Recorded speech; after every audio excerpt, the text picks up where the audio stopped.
Hi, it's Jim Wright, and we're talking today about electrical current while traveling and what to do with it. Now, specifically, we're talking about what you're going to need to know if you're going with us on this 14-day trip of a lifetime to Egypt, Lebanon, and to Israel.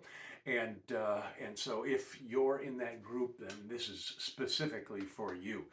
Why am I doing it this early? Well, my brother-in-law is taking the very same trip, and he's taking the group in September. And he asked me to do it earlier rather than later. So if you're with that group, have a great time. You're going to the wrong group, you ought to be going. Never mind. But in any case, we're going to talk about electrical current. Just for reference, my wife and I travel for a living. We are missionaries that go all over the world. We've been to 63 different countries, run into a lot of different electrical current situations. And so we're going to try and share with you a little bit of what we've learned. Let's make it real simple. First of all, you need to understand the difference between an adapter and a converter. Okay, now an adapter is just a simple little device that you plug into the wall where you are, and then you can plug your American devices in here. It doesn't change the electrical current. It expects your device to do that. And frankly, most devices do that without any problem nowadays. This might be all you need. But there is also the electrical current converter. It comes in all kinds of different forms. I've got two of them here. Do I like these? No, I hate these. I have fried several of these simply because I've asked them to do things they weren't designed to do. Now, there's some that are fixed and for one country. This is a UK setup, as you can see here. I'll probably just show you up on the screen. This one, it'll go to several different types of current. You can adapt it. And what it does, very simply, is it takes a 220 voltage and it steps it down to 110 for what American devices are designed for. That's great, but I've fried a bunch of these, and frankly, you don't need them.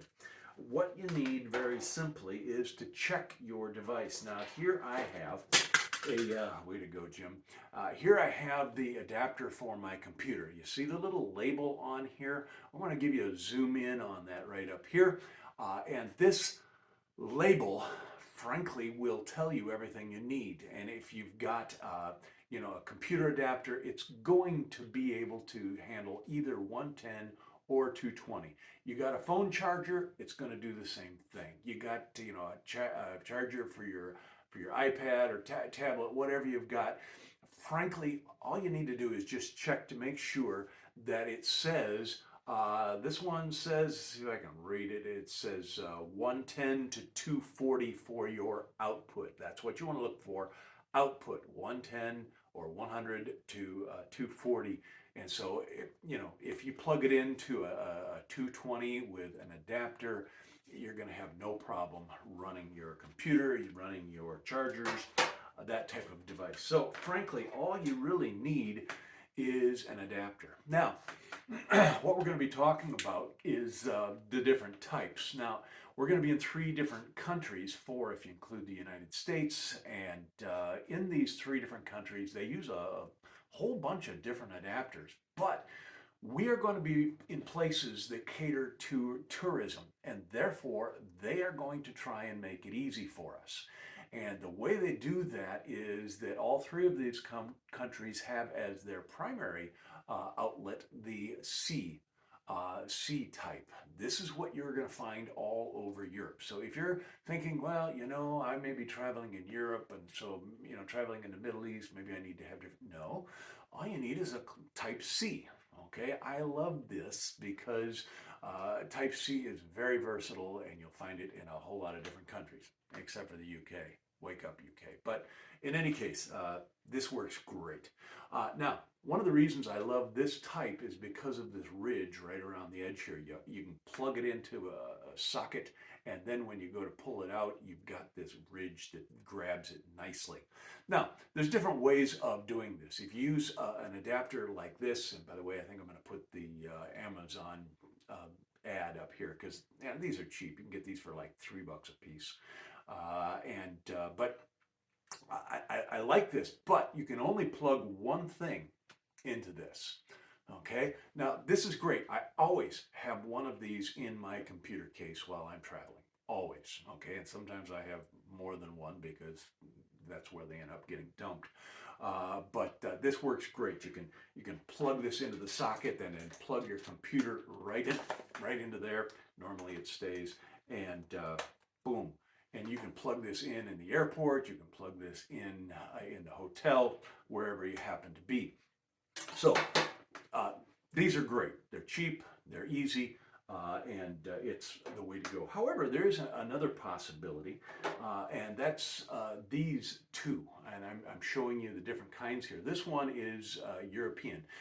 By the way, it is not a change. Now, if you want to go the hard way, let me see, I just dropped that thing.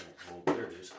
If you want to get an adapter that, wherever you go, it's going to fit, there's this kind. And this is simply an adapter, not a converter. And so, and it has, you push this button over here and you can, boom, it comes out for the European plug.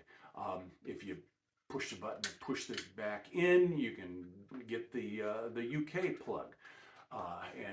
If you're in UK, this works. Now, the problem is that this is a little more expensive, and frankly, it falls apart.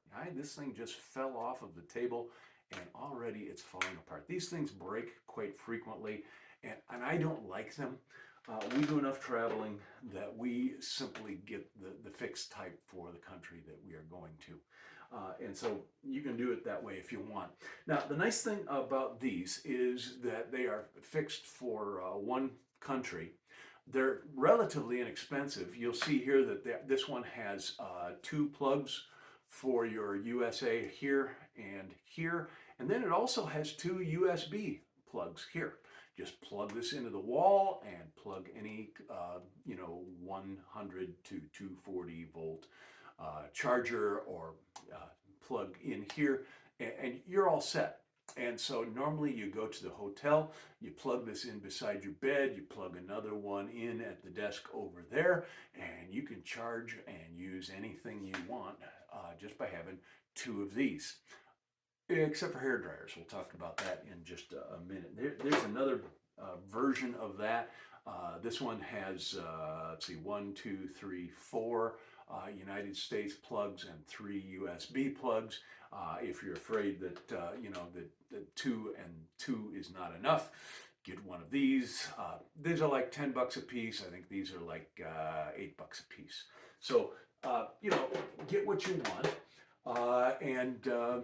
and be ready there. Now let me show you something else. What I always do here. I love this little gadget.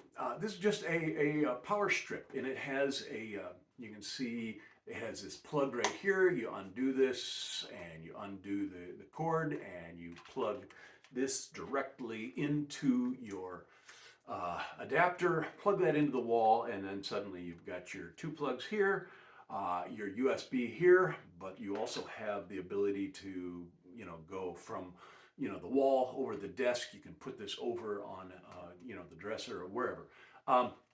It just gives you a lot of flexibility. These come in different colors. They also come in I think these are like $10 a piece.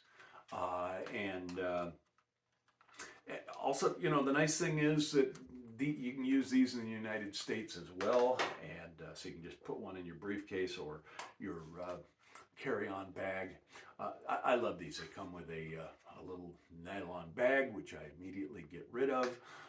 But in any case, this is what I like. And so be aware of that. Now, let's talk a little bit about any device that you might be bringing that's going to pull heavy current. Now, normally this is things that do heating, like for instance, hair dryers, curlers, hair straighteners. Don't have need for a whole lot of that. You want to bring a toaster, a Keurig, you know, that is going to be a little bit of a problem. For that, you want to check. A hair dryer is probably the thing that's going to be the most likely problem for folks, but don't worry, these hotels have hair dryers. And so I don't think there's ever going to be a time when you suddenly don't have a hair dryer and should have brought your own. Now, if you have one that you really like and you want to use your own, make sure that it is a dual current hair dryer. Most of these you can check, and they'll have a little slide on them to from 110 to 220. If you do the 220, you're still going to need an adapter to plug that American hair dryer into a wall socket. Some of the wall sockets in the bathroom don't allow for that, and a lot of them you don't even have sockets in the bathroom, so you have to go out, by the mirror in the main room and dry your hair there. But I would encourage you, if you're bringing a hair dryer because you like your own, you better find one that is 110 or 220 and is the converter right in the handle there.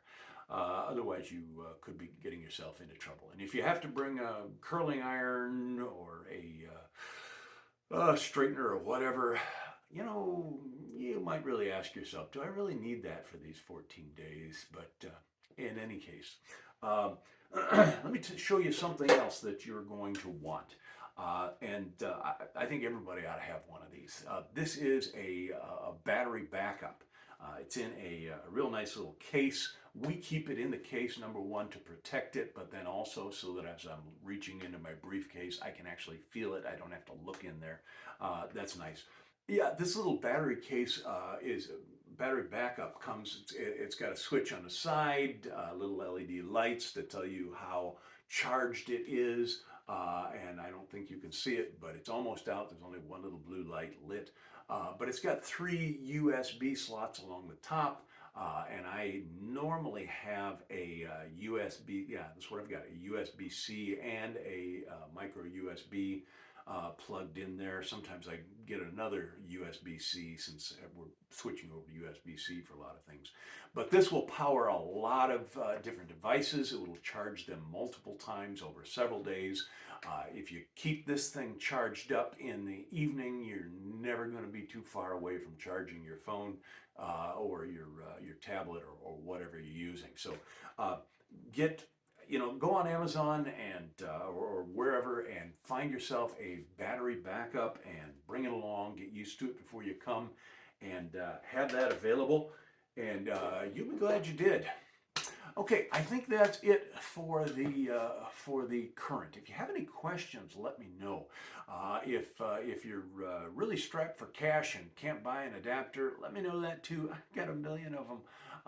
But listen, if you just have a couple of adapters uh, like this, and then like one or two of this, you're going to have more than enough than you need on this trip. Because on this trip, I mean, how much are you really going to need? Probably just to charge your phones, charge your tablet, and if you're bringing a computer, you can do that too. But you don't need a lot, but you do need the adapters so that you are prepared. If you get over there and you realize, ooh, I forgot them, or I didn't bring them, or I should have had them, or you're probably going to be able to get those in the airports, and at hotels might have one that they can loan you. So don't worry about it too much. If you're on the road and you lose something, talk to me. I'll probably bring a couple extra. And so don't worry about it too much. It is not a difficulty. We're going to be talking about currency, current of a different type, our money on the way. We're going to be talking about customs. We're going to be talking about dangers. We're going to be talking about a whole bunch of other things. So tune into our next uh, videos and see what you need so that we can be prepared as we go on this trip to the Holy Land. I'm looking forward to it. I really am. It's going to be a good one. Hey, thanks for tuning in. Take care.